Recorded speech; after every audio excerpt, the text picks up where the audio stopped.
आइए समझते हैं एक पोयम जिसका नाम है एफ्लिक्शन, जो कि लिखी है जॉर्ज हर्बर्ट ने। तो इसको ऐसे समझिए, एक दिल था जो अपनी ही दुनिया में खुश रहता था। उसे अपनी छोटी छोटी खुशियों में बहुत मज़ा आता था। एक दिन कोई आया और उस दिल को अपनी ओर खींचने लगा, जैसे कोई मीठी आवाज़ से बुलाता है। तो शुरू में दिल को यह बहुत अच्छा लगा, जैसे उसे लगा कि यह तो बहुत बहादुरी का काम है, किसी और के साथ जुड़ना और किसी और उसकी सेवा करना। उसने अपनी ज़िंदगी में जितनी भी खुशियाँ पाई थी उन्हें एक तरफा लिख दिया।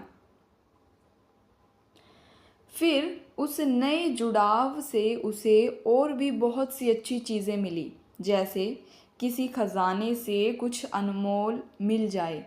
उसकी जो अपनी खुशियों की पोटली थी वह और भी भर गई उस नए आने वाले के अच्छे बर्ताव और प्यार से। तो ये कविता बताती है कि एक दिल अपनी दुनिया में खुश था। फिर किसी के आने से उसे एक नया अनुभव मिला जो उसे और भी खुशियाँ दे गया। तो स्टैंजा नंबर सेकंड को समझते हैं। एक व्यक्ति किसी शानदार घर को देखता है। उस घर का फर्नीचर इतना अच्छा है कि वह उसे अपना लगने लगता है। उस घर की हर एक शानदार चीज़ उस व्यक्ति को अपनी ओर खींचती है, जैसे कोई सुंदर जाल हो जो उसे बांध लेता है। उस व्यक्ति को ऐसा लगता है जैसे उसने आसमान के तारे और धरती की सारी अच्छी चीज़ें पाली हो। उस घर में रहकर उसे इतनी खुशी मिलती है जैसे उसे उसकी मेहनत का फल मिल गया हो, और वह फल खुशी और आनंद से भरा हुआ है। तो इस स्टैंजा में ऐसे व्यक्ति के बारे में बताया है जो किसी अच्छी जगह और उसकी चीज़ों को देखकर इतना प्रभावित होता है कि उसे लगता है जैसे उसने सब कुछ पा लिया हो और वह बहुत खुश हो। स्टैंजा नंबर 3 को देखते हैं कि आप कल्पना करो, एक व्यक्ति किसी ऐसे राजा की सेवा करता है जहां उसके साथी भी खुश और आनंदित हैं। उस व्यक्ति के मन में यह विचार आता है कि जब वह इतने महान राजा की सेवा कर रहा है, जहां उसके दोस्त भी खुश हैं, तो उसे और क्या खुशी चाहिए। इस सोच के कारण उसके मन में उम्मीदें भर जाती है। उसके विचारों में दुख या डर के लिए कोई जगह नहीं बचती, इसलिए उस व्यक्ति का मन अचानक उस जगह पर पूरी तरह से रम जाता है, जैसे किसी सुंदर दृश्य को देखकर आंखें ठहर जाती हैं। उसकी जो युवावस्था है और उसका उत्साह उस राजा के चेहरे को देखने और उसकी सेवा करने के लिए उत्सुक हो जाता है। तो यह जो स्टैंजा है ऐसे व्यक्ति के बारे में है जो एक खुशहाल माहौल में एक महान व्यक्ति की सेवा करते हुए और किसी और खुशी की इच्छा नहीं रखता, बल्कि पूरी निष्ठा से अपनी सेवा में लग जाता है। स्टैंजा नंबर 4 को देखते हैं। तो शुरुआत में ऐसा था जैसे मुझे सिर्फ मीठा दूध और प्यारी चीज़ें ही मिली हो। मेरी हर इच्छा पूरी होती थी और सब कुछ मेरे मन के मुताबिक होता था। मेरे दिन फूलों और खुशियों से सजे हुए थे।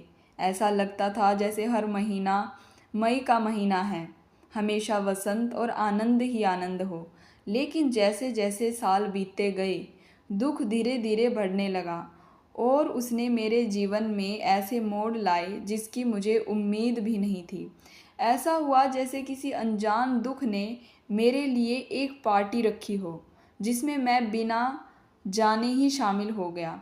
तो ये जो स्टैंजा है ऐसे समय के बारे में है जब सब कुछ बहुत अच्छा और खुशनुमा था, लेकिन फिर धीरे धीरे दुख और परेशानियां आई और जीवन में बदलाव ला दिया। अब स्टैंजा नंबर 5 को देखते हैं। तो मान लीजिए एक व्यक्ति का शरीर दर्द से कराहने लगा। बीमारी उसकी हड्डियों में समा गई और उसे हर नस में तकलीफ महसूस होने लगी। उसकी सांसें दर्द भरी आहों में बदल गई। उसका पूरा मन दुख से भर गया था। उसे तो यह भी मुश्किल से यकीन हो रहा था कि वह जिंदगी है, जब तक कि गहरे गम ने उसे यह एहसास नहीं दिलाया। फिर जब उसे थोड़ी सेहत मिली तो ऐसा लगा जैसे किसी ने उसकी ज़िंदगी ही छीन ली हो। और उससे भी ज़्यादा दुख की बात यह थी कि उसके दोस्त भी मरने लगे। उसकी खुशी और उत्साह खत्म हो गया। वह दुख को एक भोतरी छुरी की तरह बेकार महसूस करने लगा, जिसका कोई उपयोग ना हो। तो इस तरह वह पतला और कमज़ोर हो गया, जैसे बिना किसी सहारे या दोस्त के अकेला खड़ा हो। हर तूफान और हवा का झोंका उसे उड़ा ले जाता था, क्योंकि उसके पास कोई सुरक्षा या अपना कहने वाला नहीं था। तो यह हमें बताता है एक व्यक्ति के बारे में जो बीमारी और दुख से बुरी तरह टूट जाता है, अपने दोस्तों को खो देता है और खुद को एकदम अकेला और बेसहारा महसूस करता है। स्टैंजा नंबर 6 को देखते हैं। मान लो एक व्यक्ति का स्वभाव और मन तो चाहता था कि वह दुनियादारी में आगे बढ़े, लोगों से मिले जुले, जीवन के अनुभवों को हासिल करे, जैसे कोई शहर की गलियों में घूमता है।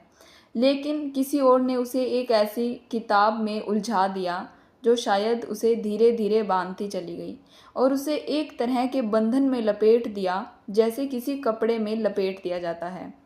तो वह व्यक्ति जीवन के संघर्षों और मुश्किलों में फंस गया, इससे पहले कि उसमें इतनी ताकत आ पाती कि वह अपनी ज़िंदगी को बदल सके। ऐसा हुआ जैसे किसी ने उसे एक राह पर चलने से रोक दिया और उसे किसी और दिशा में मोड़ दिया, जहाँ वह दुनिया के असली अनुभवों से दूर रह गया। तो ये जो स्टैंजा है बताता है कि एक ऐसे व्यक्ति के बारे में जिसकी इच्छा तो कुछ और करने की थी, लेकिन किसी और के प्रभाव में आकर वह एक अलग रास्ते पर चला गया और जीवन में असली रंग देखने से पहले ही मुश्किलों में घिर गया। तो जो इससे नेक्स्ट स्टैंजा है उसको देखते हैं। एक व्यक्ति किसी मुश्किल या दबाव भरी स्थिति से निकलने की धमकी देता है। यह कहता है कि वह अब और सहन नहीं करेगा। वह अपना पूरा जीवन यूं ही उदास और परेशान होकर नहीं बिताना चाहता। लेकिन कोई और व्यक्ति अक्सर उसे शिक्षा और ज्ञान की बातों से या तारीफ और सम्मान देकर शांत कर देता है। जैसे गर्मी से बर्फ़ पिघल जाती है, वैसे ही उस दूसरे व्यक्ति की बातों से इस पहले व्यक्ति का गुस्सा और नाराज़गी दूर हो जाता है। तो ये एक ऐसे व्यक्ति के बारे में है जो किसी बंधन या मुश्किल से आज़ाद होना चाहता है, लेकिन कोई और उसे अपनी बातों और सम्मान से शांत करके उसकी स्थिति में रहने के लिए मना लेता है। तो किसी ने तुम्हें एक ऐसी गोली दी, मीठी गोली दी, जिसे तुम खाते रहे। वह इतनी अच्छी लगी कि तुम्हें उसकी आदत हो गई। जैसे धीरे धीरे तुम ऐसे हाल में पहुंच गए कि अब तुम उस जगह से दूर नहीं जा सकते और न ही किसी और चीज़ में लगे रह सकते। तो वह मीठी चीज़ तुम्हें इस तरह बांध लेती है कि तुम्हारे लिए उसे छोड़ना या किसी और काम में मन लगाना मुश्किल हो जाता है। तुम पूरी तरह से उस पर निर्भर हो जाते हो। तो ये एक ऐसे आदमी का प्रभाव के बारे में बताता है जो शुरू में तो बहुत अच्छा लगता है, लेकिन धीरे धीरे तुम्हें इस तरह जकड़ लेता है कि तुम उससे बाहर नहीं निकल पाते। नेक्स्ट स्टैंजा जो कि शुरू होता है, yet let perchance I should too happy be. तो इसमें बताया गया है एक व्यक्ति अपनी नाखुशी में भी शायद थोड़ा खुश रहने लगे। जैसे कोई बुरे हालात में भी कुछ अच्छी बातें ढूंढ लेता है, लेकिन कोई और उसकी उस थोड़ी सी राहत को भी छीन लेता है। जैसे किसी कड़वी दवा को खाना बनाकर और भी बीमारियां दे देना। तो इस तरह उस दूसरे व्यक्ति की शक्ति उस पहले व्यक्ति को उलझा देती है। वह न तो उसे पूरी तरह से ठीक होने देता है और न ही उसे अपने रास्ते से भटकने देता है। ऐसा लगता है जैसे कोई उसे एक अजीब सी स्थिति में फंसा कर रखता है, जहाँ वह न तो पूरी तरह से खुश रह पाता है, न ही अपनी परेशानियों से पूरी तरह से निकल पाता है। तो ये एक ऐसे व्यक्ति के बारे में है जिसे थोड़ी सी उम्मीद मिलती है, लेकिन कोई और उसे उस उम्मीद से भी वंचित कर देता है और उसे ऐसी मुश्किल और उलझन भरी स्थिति में रखता है। नेक्स्ट स्टैंजा जो कि स्टार्ट होता है, now I am here with thou wilt do with me. इसको समझते। तो इस स्टैंजा में बताया गया है एक ऐसा व्यक्ति कहीं ऐसी जगह पर है जहाँ उसे लगता है जब आगे उसके साथ जो भी होगा वह किसी और की मर्ज़ी से होगा। उसकी अपनी पढ़ी हुई किताबें भी उसे कोई रास्ता नहीं दिखा रही हैं। वह पढ़ता है, आहें भरता है और सोचता है कि काश वह एक पेड़ होता क्योंकि अगर वह पेड़ होता तो वह ज़रूर बढ़ता, या तो फल देता या छाया देता। कम से कम कोई पक्षी तो उस पर भरोसा करके अपना घोंसला बनाता, और वह पेड़ सबके लिए न्यायपूर्ण होता, बिना किसी भेदभाव के सबको सहारा देता। तो यह एक ऐसे व्यक्ति के बारे में है जो खुद को बेबस महसूस कर रहा है और सोच रहा है काश कि वह कुछ और होता, कुछ ऐसा जो स्थिर और उपयोगी होता और जिस पर दूसरे भरोसा कर पाते।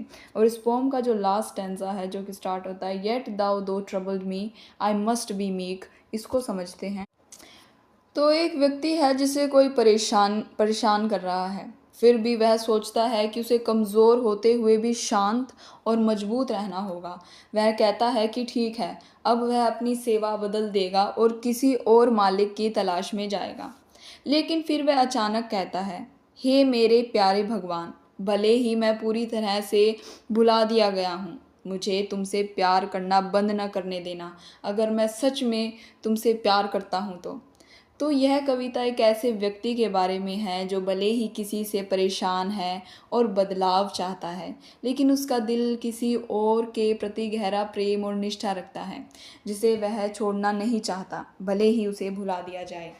वह एक तरह का विरोधाभास है, जहाँ वह बदलाव भी चाहता है और अपने गहरे लगाव को भी बनाए रखना चाहता है। तो हमारी एक पोएम है जिसका नाम है एफ्लिक्शन, जो कि लिखी है जॉर्ज हर्बर्ट ने। तो इसकी समरी को समझते हैं।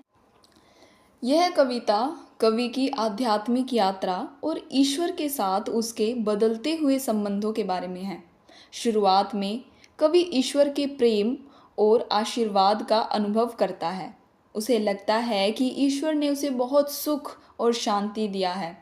वह अपनी शुरुआती भक्ति और उत्साह को याद करता है, जब उसे ईश्वर की सेवा करना बहुत अच्छा लगता था और उसे लगता था कि उसे बदलने में बहुत खुशियाँ मिली। ठीक है, मतलब उसको बदले में बहुत खुशियाँ मिली, यानी उसने भगवान की सेवा करी और उसके बदले उसे बहुत खुशियाँ मिली, उसे ऐसा लगता था। धीरे धीरे कवि के जीवन में दुख और परेशानियाँ आने लगी। वह बीमारियों, दोस्तों की मृत्यु और आंतरिक पीड़ा से जूझता है। उसे ऐसा लगता है कि ईश्वर ने उससे उसकी खुशियाँ छीन ली है। वह अपनी निराशा और अकेलेपन को व्यक्त करता है। कविता में कवि अपनी शुरुआती उत्साह और बाद की कठिनाइयों के बीच में जो विरोधाभास है उस पर विचार करता है। वह यह समझने की कोशिश करता है कि ईश्वर, जिसने उसे पहले इतना प्यार दिया, अब उसे इतनी पीड़ा क्यों दे रहे हैं। वह अपनी निराशा और गुस्से को भी व्यक्त करता है, लेकिन फिर भी ईश्वर के प्रति अपने प्रेम और निष्ठा को बनाए रखने की इच्छा व्यक्त करता है। अंत में कवि एक महत्वपूर्ण मोड़ पर पहुंचता है। वह यह स्वीकार करता है कि भले ही उसे ईश्वर की ओर से दुख और परेशानी मिली है, फिर भी वह ईश्वर से अपना संबंध नहीं तोड़ना चाहता। वह अपनी कमज़ोरी में भी ईश्वर के प्रति वफादार रहने का संकल्प लेता है। वह कहता है कि भले ही उसे भुला दिया जाए, वह ईश्वर से प्यार करना नहीं छोड़ेगा, अगर वह सच में ईश्वर से प्यार करता है। तो इसके थीम्स को डिस्कस करते हैं। फर्स्ट थीम है हमारा complexity of the relationship with God, यानी हमारा एक रिलेशनशिप भगवान के साथ जो कि कॉम्प्लेक्स हो गया है। तो यानी कविता दिखाती है कि ईश्वर के साथ भक्त का संबंध हमेशा सरल और सुखद नहीं होता। इसमें प्रेम, खुशी, निराशा, गुस्सा और समर्पण जैसे कई तरह के भाव शामिल होते हैं। कवि के अनुभव बताते हैं कि भक्ति की राह में सुख और दुख दोनों आ सकते हैं। सेकंड हमारा है purpose of suffering and pain, दुख और पीड़ा का उद्देश्य। कविता यह प्रश्न उठाती है कि एक प्यार करने वाला ईश्वर अपने भक्तों को दुख क्यों देता है। कवि की पीड़ा उसे ईश्वर के प्रति अपने विश्वास और प्रेम की गहराई पर सवाल उठाने के लिए मजबूर करती है। यह विषय इस विचारों को छूता है कि दुख शायद भक्त को और मजबूत बनाने या ईश्वर के प्रति उनकी निष्ठा की परीक्षा लेने का एक तरीका हो सकता है। थर्ड थीम है हमारा फेथ एंड सरेंडर, आस्था और समर्पण। अपनी पीड़ा और निराशा के बावजूद कवि अंततः ईश्वर के प्रति अपने विश्वास और समर्पण को बनाए रखने की इच्छा व्यक्त करता है। वह यह स्वीकार करता है कि भले ही वह ईश्वर के कार्यों को पूरी तरह से नहीं समझ पाता, फिर भी वह उससे अपना संबंध नहीं तोड़ेगा। यह विषय विपरीत परिस्थितियों में भी आस्था बनाए रखने के महत्व को दर्शाता है। फोर्थ थीम है हमारा लोनलीनेस एंड डिस्पेयर, अकेलापन और निराशा। कविता में कवि अपनी बीमारी, दोस्तों की मृत्यु और आंतरिक पीड़ा के कारण गहरे अकेलेपन और निराशा का अनुभव करता है। उसे ऐसा लगता है जैसे ईश्वर ने उसे त्याग दिया है। यह विषय मानवीय अनुभव के उस पहलू को दर्शाता है जब व्यक्ति दुख में खुद को असहाय और अकेला महसूस करता है। फिफ्थ थीम है हमारा परिवर्तन और विकास, चेंज एंड ग्रोथ। कविता कवि की आध्यात्मिक यात्रा में परिवर्तन और विकास को दर्शाती है। शुरुआत में उसका अनुभव सरल और आनंदमय था, लेकिन दुख और पीड़ा के माध्यम से वह ईश्वर के साथ अपने संबंध की एक गहरी और अधिक जटिल समझ तक पहुंचता है। यह विषय बताता है कि कठिनाई व्यक्ति को आध्यात्मिक रूप से विकसित कर सकती है। तो संक्षेप में, एफ्लिक्शन एक मार्मिक कविता है जो ईश्वर के साथ एक भक्त के जटिल और बदलते हुए संबंधों की पड़ताल करती है। यह दुख, आस्था, निराशा और समर्पण जैसे महत्वपूर्ण विषयों पर विचार करती है और दिखाती है कि आध्यात्मिक यात्रा में सुख और दुख दोनों का अनुभव हो सकता है। अंततः कविता विपरीत परिस्थितियों में भी ईश्वर के प्रति प्रेम और निष्ठा बनाए रखने के महत्व पर जोर देती है।